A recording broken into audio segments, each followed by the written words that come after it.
Sterling says he wanted to shoot the three from the get-go. He did.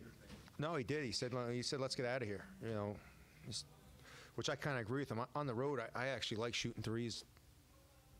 You know, not going into overtime. They did a good job. They jumped out and switched out into the handoff. But Brandon was nice and steady, got it to him, and he just made a tough shot. That's not the way you draw it up, but sometimes you got to get into your best player's hands, and he's got to make a play. This is the first big shot he's hit on a stage like this. How much confidence do you and the team have in these moments?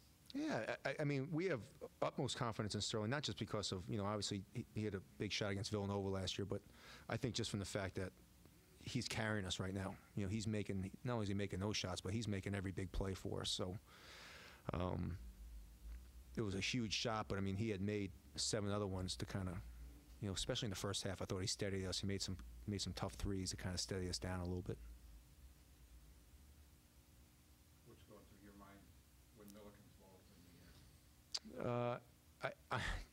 As stupid as this sounds, obviously I didn't want it to go in, but if it had gone in, I would have been happy, because I thought really he played 5 guys that whole time. Thought those 5 kids outplayed us, to be honest with you. I thought the Creighton kids outplayed us. They really gave it their all. It's the best I've seen them play. And, you know, Seton gets hurt, and other guys just step up, and, you know, I was really impressed with, you know, I thought it's one of those games that you wish both teams could win.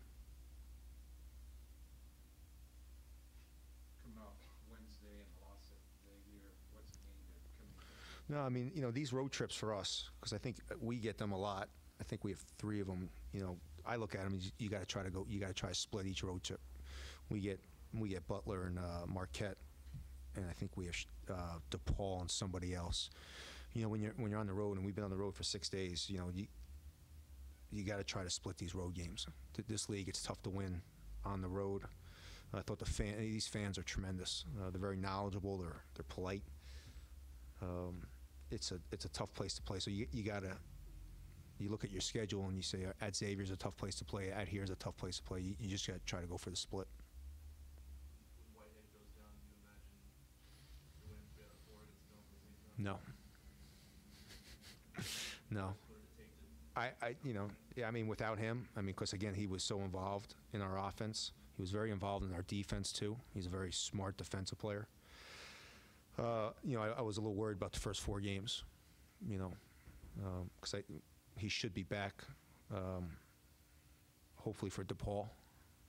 That's 13 days, 14 days, so 2 more weeks. He should be back for DePaul, hopefully.